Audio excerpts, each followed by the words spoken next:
Hello students, welcome to my channel learning classes. Please like, share और subscribe करें मेरे channel को और बेल आइकन को दबाना ना भूलें। हेलो स्टूडेंट्स, आप सभी का मेरे channel learning classes with Sunita में स्वागत है।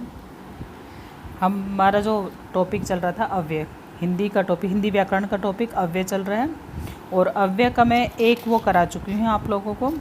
अव्यय की हमने परिभाषा की है, अव्यय के जो भेद है वो किए हैं, उनके बारे में बताया है बस। और भेद में जो क्रिया विशेषण है उसका हमने डिस्कस किया था पहली वीडियो में। तो क्रिया विशेषण के हमने कितने भेद बताए थे, उसमें 4 भेद बताए थे और चारों भेदों के बारे में हम जानकारी ले चुके हैं या मैं जानकारी आप लोगों को दे चुकी हूँ। तो जो क्रिया विशेषण है, मैंने आप लोगों से पहले बताया था कि क्रिया विशेषण हमारा एक इम्पोर्टेंट पार्ट है अव्यय का। अव्यय का दूसरा नाम क्या है? अविकारी। जो अविकारी शब्द होते हैं उनको अव्यय कहते हैं, मतलब अव्यय शब्द ही होते हैं ये, ठीक है। तो अव्यय शब्दों को ही अविकारी शब्द बोलते हैं। उसमें से हमारा जो सबसे पहले तो अव्यय का जो क्रिया विशेषण है, संबंध बोधक है, समुच्चय बोधक है, विस्मयादि बोधक और निपात है। तो क्रिया विशेषण के हम चारों पार्ट्स कर चुके हैं। अब हमारे पास आता है संबंध बोधक। देखो, संबंध बोधक का मतलब होता है एक दूसरे से संबंध जोड़ना। इंग्लिश में इसको प्रीपोजिशन कहते हैं। प्रीपोजिशन से आप लोग समझ जाएंगे, थोड़ा सा आइडिया मिल जाएगा कि क्या बोलते हैं। तो प्रीपोजिशन बोलते हैं इसको। तो इसमें से थोड़ा सा, जैसे हम एक दो एग्जाम्पल हो रहे हैं, एक एग्जाम्पल के थ्रू मैं आप लोगों को बताती हूँ कि जो हमारा लास्ट वाला जो दे रखा है, हिंदी में कालवाचक, रीतिवाचक तथा स्थानवाचक क्रिया विशेषणों का प्रयोग एक वाक्य में देखो लिखा हुआ है। यहाँ पे एक ही वाक्य है इसमें, वो देखेंगे। वे शाम को कार से घर पहुँचे। तो वे शाम को, कालवाचक, कब पहुँचे? शाम को पहुँचे। कैसे पहुँचे? कार से पहुँचे। और कहाँ पहुँचे? घर पहुँचे, ठीक है। तो इसमें कुछ शब्द मैंने आप लोगों से बताए थे कि क्या क्या लगा के हमने इसको करना था। रीति में हमने क्या लगा के देखना है, हमने कैसे और किस प्रकार। रीति में हमने क्या देखना है? कैसे और किस प्रकार, ठीक है। जो हमारा स्थानवाचक है, स्थानवाचक में हमने क्या लगा के देखना है? कहाँ देखना है, कहाँ लगाएंगे, क्रिया पर क्या लगाएंगे, कहाँ लगाएंगे, तो हमारा पता लग जाएगा कौन इसमें रीतिवाचक है, स्थानवाचक है, कौन सा वाचक है, ठीक है। और जो हमारा कालवाचक है, ठीक है, उसमें कालवाचक में हम कब लगा के देखते हैं, क्या लगा के देखते हैं, कब लगा के। तीसरा हमारा इसमें, चौथा जो आता है उसमें आता है परिमाण में हमारा आता है कितना और कितनी, कितना और कितनी, ठीक है। तो यहाँ तक हम कर चुके थे। अब आता है हमारा संबंध बोधक, ठीक है। अब कौन सा आता है हमारा? सेकंड पार्ट आता है इसका, संबंध बोधक। किसका सेकंड पार्ट है ये हमारा? किसका सेकंड पार्ट है हमारा? अव्यय का सेकंड पार्ट है, ठीक है। अव्यय के मैंने कितने भेद बताए थे? 5 भेद बताए थे ना। तो 5 भेद में से क्रिया विशेषण को हम उसके भेद के अनुसार कर चुके, भेद के साथ साथ कर चुके हैं। अब आता है हमारा संबंध बोधक, जो अव्यय शब्द है उन्हीं का एक भेद है, ठीक है, संबंध बोधक। और संबंध बोधक को इंग्लिश में क्या बोलते हैं? प्रीपोजिशन बोलते हैं। इसे थोड़े दिमाग में रह जाएगा कि संबंध बोधक क्या होता है, ठीक है। तो अब हम जो संबंध बोधक कर रहे हैं उसका बोलते हैं। संबंध बोधक जो हमारा आता है, जो अव्यय शब्द संज्ञा या सर्वनाम के बाद प्रयुक्त होकर के वाक्य में दूसरे शब्दों से उसका संबंध, मतलब जो है दूसरे शब्दों से उसका संबंध बताते हैं, वो हमारा संबंध बोधक है। जो अव्यय संज्ञा सर्वनाम के बाद प्रयुक्त होकर वाक्य में दूसरे शब्दों से उसका संबंध बताते हैं, उन्हें संबंध बोधक या परसर्ग भी कहते हैं। देखो, परसर्ग क्या होते हैं हमारे? परसर्ग, परसर्ग क्या होते हैं? परसर्ग हमारे कारक को बोलते हैं। किसको बोलते हैं? कारक को बोलते हैं। कारक चिन्ह जो होते हैं ना, कारक चिन्ह, विभक्तियाँ जिसे हम बोलते हैं, ठीक है, तो वो परसर्ग होते हैं। तो परसर्ग चिन्हों को जो अव्यय संज्ञा या सर्वनाम के बाद प्रयुक्त होकर के वाक्य में दूसरे शब्दों से उसका संबंध बताते हैं, उन्हें संबंध बोधक या परसर्ग कहते हैं, ठीक है। सीता घर के भीतर बैठी है, जैसे एग्जाम्पल दे रखा है, इसमें एग्जाम्पल दे रखा है हमारे पास, सीता घर के भीतर बैठी है। और दूसरा है सीता के कारण गरीब का बुरा हाल था। शीत के कारण, सॉरी, शीत के कारण गरीब का बुरा हाल था। तो यहाँ जो शब्द दिए गए हैं के भीतर और के कारण, यहाँ जो शब्द दे रखा है ना के भीतर, ये के भीतर थोड़ा सा डार्क सा दिख रहा है, और के कारण ये एक संबंध बता रहे हैं हमारे। इन्हें परसर्गीय शब्द भी कहते हैं। कौन से शब्द बोलते हैं इनको? परसर्गीय शब्द बोलते हैं। और परसर्गीय शब्द मैंने आपसे क्या बताया, कारक विभक्तियाँ हैं, जिनको हम कारक चिन्ह भी बोलते हैं। ठीक है, शब्द भी कहा जाता है, लेकिन संबंधबोधक अव्यय परसर्ग रहित भी होते हैं। कई बार ऐसा होता है हमें उसमें परसर्ग रहित भी होते हैं। रहित का मतलब होता है जिसमें परसर्ग नहीं होते, और कुछ ऐसे होते हैं जिसमें परसर्ग होते हैं। तो ये दो प्रकार के हो सकते हैं, जैसे एक होता है परसर्ग सहित और एक हो सकता है परसर्ग रहित। अब जैसे हमारे परसर्ग सहित में जिस देर के बारे, के समान, के सिवा, कुछ शब्द ऐसे होते हैं जो थोड़ा माइंड में भी रख लेना चाहिए हमें। तो ये कुछ 2-3 शब्द दे रखे, इनको ध्यान रखना है। और परसर्ग रहित में भर लगाना, बिना, पहले, मात्र, अपेक्षा, ये कुछ ऐसे हैं जो हमारे परसर्ग रहित होते हैं शब्द। इनको कौन से शब्द बोलते हैं? परसर्ग रहित शब्द बोलते हैं। ठीक है, तो इस प्रकार जैसे पहले, सामने, आगे, कुछ शब्द दे रखे हैं हमारे पास। ये जैसे पहले, सामने, आगे, पास, परे, द्वारा, बिना, ऊपर, नीचे, भीतर, अंदर, मध्य, बीच में, सारे क्या है हमारे ये संबंध बोधक शब्दों में की कोटि में आती हैं। ये सारे उससे संबंधित है। तो कुछ शब्द इसमें दे रखे हैं, हमें जो शब्द दे रखे हैं देखो माइंड में रखना बहुत ज़रूरी है। माइंड में रखना बहुत ज़रूरी है। ऐसा कोई वो नहीं है कि आपको एकदम से सब कुछ आ जाए, लेकिन थोड़ा सा इसको बार बार रिपीट करेंगे तो ये शब्द हमारे अपना आप ऑटोमेटिक ही माइंड में आ जाएगा। और कुछ ध्यान भी देना कि संबंध में कौन कौन से शब्द है, 1-2 शब्दों को पकड़ के रखना है। ठीक है, तो परसर्ग रहित सहित में हमारे कौन से हमारे पास? के बारे में, के सामने, के सिवा।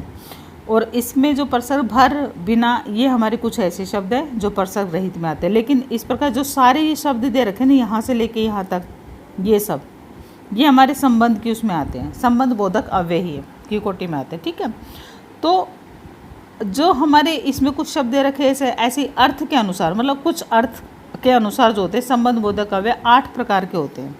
अर्थ के अनुसार, शब्द के अनुसार नहीं, अर्थ के अनुसार। ये उत्पत्ति ऐसा कुछ नहीं, वाक्य के होते हैं हमारे, उत्पत्ति वगैरह के। वाक्य का कराऊंगी पूरा टॉपिक में आप लोगों को, तो उसमें सारा बताऊंगी आप लोगों से। तो अर्थ के अनुसार संबंध बोधक अव्यय के कुल 8 भेद बताए हैं। कितने भेद हैं हमारे पास? 8 भेद हैं। ये चार्ट नहीं बना रखा, चार्ट के अकॉर्डिंग यदि चाहो तो आप लोग चार्ट बना के उसमें लिख सकते हैं, अपने हाथ के नोट्स बना सकते हैं। ठीक है, तो हमारा जो पहला है इसमें काल बोधक अव्यय। ठीक है, पहला क्या हमारा? काल बोधक अव्यय, स्थान बोधक अव्यय, दिशा बोधक अव्यय, साधन बोधक अव्यय, विषय बोधक अव्यय, विषय बोधक अव्यय। नेक्स्ट में जो दे रखा है हमारे पास विषय बोधक अव्यय, सादृश्य बोधक अव्यय, मित्रता बोधक अव्यय और विरोध बोधक अव्यय। ठीक है, तो इसमें जो हमारे पास दे रखे हैं वो 8 भेद है। इसके कितने भेद हैं? 8 भेद हैं, याद रखना है। जो हमने पहला पार्ट किया था क्रिया विशेषण, उसके सिर्फ कितने भेद थे? 4 भेद थे। उसमें हम वाचक शब्द का ही प्रयोग करते हैं क्रिया विशेषण में। रीतिवाचक क्रिया विशेषण, स्थानवाचक क्रिया विशेषण, कालवाचक क्रिया विशेषण, परिमाणवाचक क्रिया विशेषण, ऐसे। तो उनके मैंने शब्द आप लोगों को बता दिए हैं कि क्या क्या लिखना है। रीति में हम लेके चलते हैं कैसे और किस प्रकार। जो स्थानवाचक है हमारा, उसमें हम क्या लगाते हैं, कब, कहाँ लगाते हैं। काल में हम क्या लगाते हैं, कब लगाते हैं। और परिमाण में क्या कितना और कितने लगाते हैं। ठीक है, इसी तरह से अब जो हमारा आएगा संबंध बोधक में जो आएगा, संबंध बोधक क्या होते हैं? परसर्ग चिन्हों से बनाए जाते हैं, संबंध बनाते हैं। एक शब्द का, एक संज्ञा सर्वनाम का दूसरे शब्दों के साथ जो संबंध बताया जाता है वो होते हैं हमारे। ठीक है, तो परसर्ग सहित भी हो सकते हैं और परसर्ग रहित भी हो सकते हैं। परसर्ग मैंने बता दिया कि कारक विभक्तियाँ होती है। परसर्ग क्या होते हैं? कारक विभक्तियाँ होती है। कर्ता ने, कर्म को, करण से, ये सब होता है। ठीक है, तो कारक विभक्तियाँ कौन सी होती है वो भी मैं आप लोगों को कराऊंगी, कारक विभक्तियाँ भी कराऊंगी। तो कारक विभक्तियाँ को कहते हैं परसर्ग ही। ठीक है, अब हमारे पास जो आता है, पहला जो आता है कालबोधक। अब कालबोधक जो अव्यय होता है, जिन अव्यय शब्दों से काल का बोध हो, काल का मतलब समय का बोध हो। ठीक है, तो उसे हम क्या कहते हैं? कालबोधक अव्यय कहते हैं। जैसे पहले, के लगभग, के पश्चात, इस तरह से काल का बोध। ट्रेन समय से पहले आ गई, तो ये काल का हमें क्या हो रहा है, पता चल रहा है। ट्रेन समय से पहले आई, समय के बाद आई। ठीक है, पश्चात भी हो सकता है, पहले भी हो सकता है। उसके जाने के लगभग 1 घंटे बाद जाऊंगा, मतलब लगभग कितने, 1 घंटे लगभग। ठीक है, तो ये हमें क्या बता रहा है, काल के बारे में बता रहा है, यानी कि समय के बारे में बता रहा है। ठीक है, तो इसे हम कालबोधक अव्यय कहते हैं। अब आता है सेकंड हमारा स्थान बोधक अव्यय। तो स्थान बोधक अव्यय जो होता है, जिन अव्यय शब्दों के स्थान का बोध हो, स्थान का मतलब स्थान बोधक अव्यय कहलाते हैं। जैसे पास में है, नज़दीक बैठते हैं, नज़दीक हो गया, पास हो गया, के किनारे, दूर हो गया, इस तरह के जो शब्द आते हैं ना, वो हमारे किस में आते हैं, स्थान बोधक अव्यय में आते हैं। ठीक है, किस में आते हैं, हमारे स्थान बोधक। लास्ट में मैं आप लोगों को एक चार्ट भी दूंगी, जब अव्यय हमारे ख़त्म हो जाएंगे तो उसमें एक चार्ट बना के तैयार कर रखा है, तो चार्ट डालूंगी, उसके अकॉर्डिंग आप लोगों को सारे शब्दों का पता लगे कौन सा शब्द किस में आएगा। तो उसको बस एक बार देखने की ज़रूरत है, तो आप उससे पता लगा लेंगे। ठीक है, याद भी हो जाएगा, बार बार उसको देखेंगे तो याद हो जाएगा।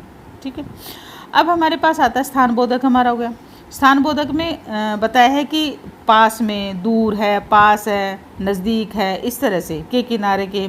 जैसे यहाँ पे जो दे रखा है स्कूल के पास, मतलब किसके पास, संबंध बताया ना, किसके पास है, स्कूल के पास है। स्कूल क्या है, यहाँ पे संज्ञा है, और संज्ञा का संबंध बताया है कि स्कूल के पास ही राजू का घर है। घर का संबंध जोड़ा है, राजू के घर का संबंध, तो संबंध बता रहा है ये। संबंध के में कौन सा बता रहा है, स्थान बता रहा है कि कहाँ है उसका घर। ठीक है, तालाब के किनारे ही बगीचा है। बगीचे से संबंध जोड़ रखा है कि जो तालाब है वो तालाब के किनारे ही, मतलब वहीं पे है वो। ठीक है, बगीचा। अब आता है हमारा तीसरा, दिशा बोधक अव्यय। जिन अव्यय शब्दों से दिशा का बोध हो उसे दिशा बोधक अव्यय कहते हैं।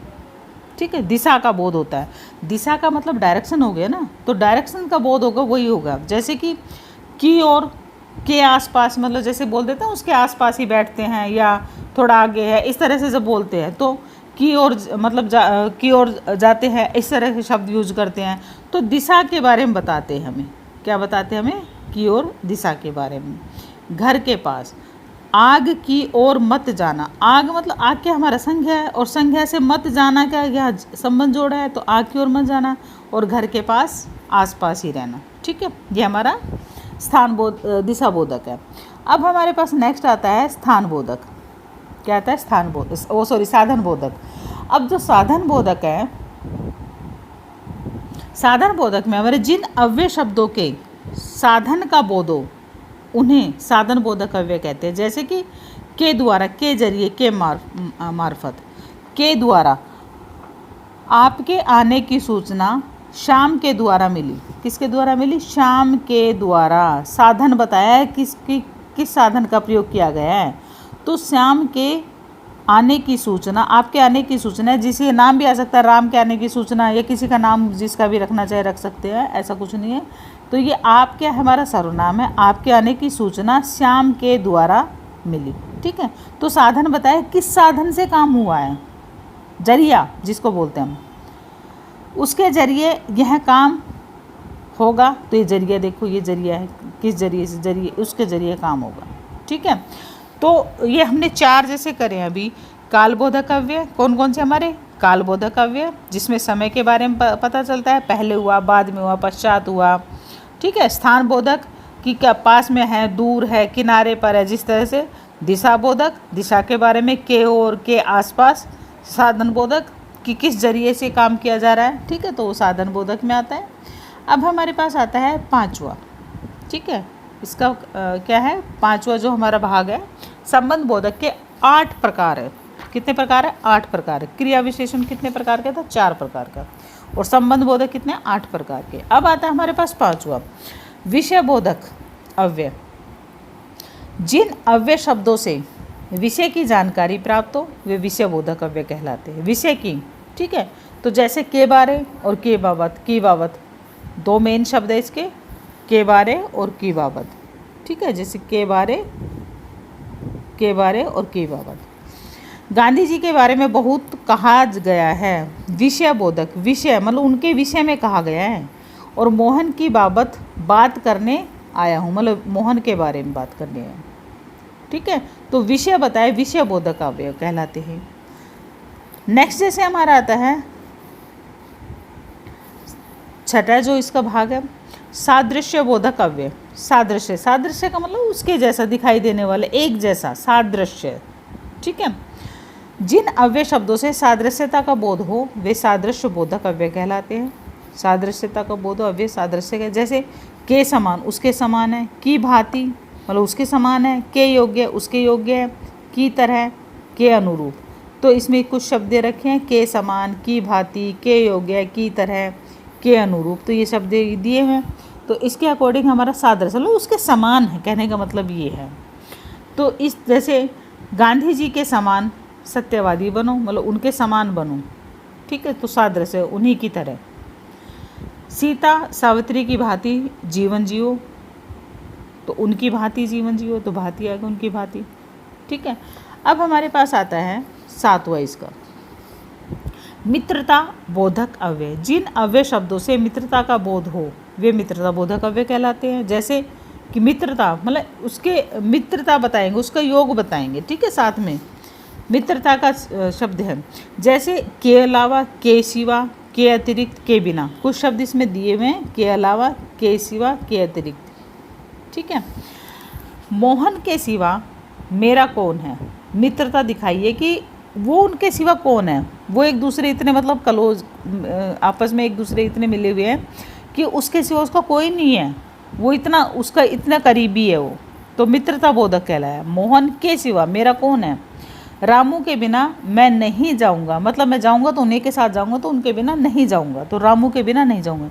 मित्रता है कि वो उसका घनिष्ठ मित्र है, ठीक है, तो मित्रता बोधक अव्यय कहलाया, ठीक है। अब हमारा आता है 8वां, विरोध बोधक अव्यय। जिन अव्यय शब्दों से विरोध व्यक्त होता है वे विरोध बोधक अव्यय कहलाते हैं। जैसे कि के विरुद्ध, के खिलाफ और के मतलब उल्टा जैसे होता है उसमें मतलब एक दूसरे के सामने खड़ा हो जाना, कहने का मतलब विपरीत, जिसे अपोजिट जिसे हम इंग्लिश में बोलते हैं, विरोध बोधक अव्यय। तो उसके विरुद्ध मत बोलो, उसके खिलाफ मत बोलो। मेरे खिलाफ कोई चुनाव नहीं लड़ेगा, मतलब मेरे खिलाफ, मेरे विपरीत कोई चुनाव नहीं लड़ेगा, ठीक है। तो इस तरह के शब्द है ये। हमने इसमें कितने बताए, संबंध बोधक के कितने प्रकार बताए, 8 प्रकार बताए हैं। 8 के बारे में हमने डिस्कस किया है, और 8 जो है इम्पोर्टेंट हैं। क्लास में जब हमने अव्यय शुरू किया था तब मैंने आप लोगों से बता दिया था कि जो क्लास जो हमारी है ये अव्यय की, अव्यय एक इम्पोर्टेंट टॉपिक है। अव्यय को ही अभिकारी शब्द भी बोलते हैं, और ये हमारे हर कॉम्पिटिटिव एग्ज़ाम में आता है। अव्यय हमारा 9th में भी आता है, 9th 10th के उसमें भी आता है, ऐसा नहीं कि नहीं आता है, ठीक है। और कॉम्पिटिटिव एग्ज़ाम में तो क्वेश्चन पेपर ही नहीं बनता इसके बिना, ये भी है। चाहे CTET का हो, चाहे STET का पेपर हो, चाहे हमारा UP TET का पेपर हो, चाहे राजस्थान का पेपर हो, कोई भी पेपर हो, यूपी में और राजस्थान में और हरियाणा में तो सबसे ज़्यादा आते हैं इससे निकल के क्वेश्चन, ठीक है। और CTET के पेपर में पैराग्राफ जो हमारा पद्यांश और गद्यांश आता है उसमें से डायरेक्ट पूछते हैं कि क्रिया विशेषण बताइए, तो क्रिया विशेषण उसके बारे में आता है, या फिर कुछ और भी पूछते हैं, यदि डीपली भी पूछ सकते हैं, ठीक है। तो हमने अभी तक 2 वो किए हैं। एक हमने क्या किया है, इसका कौन सा भेद किया हमने, अव्यय के भेद 5 भेद है, 5 में से हम 2 कर चुके, क्रिया विशेषण और संबंध बोधक। क्रिया विशेषण का हमने पहले वाले उसमें डिस्कस कर लिया था, संबंध बोधक का हमने आज किया है। संबंध बोधक हमारे कितने हैं, 8 प्रकार के हैं। तो वीडियो छोटी छोटी बनाएंगे, ज़्यादा लंबी वीडियो नहीं बनाएंगे, क्योंकि ज़्यादा लंबी वीडियो बनने से फिर ये कि समझ भी नहीं आएगा। तो आज की वीडियो यहीं तक है। यदि मेरी वीडियो पसंद आए तो लाइक, शेयर और सब्सक्राइब करना ना भूलें। Thank you.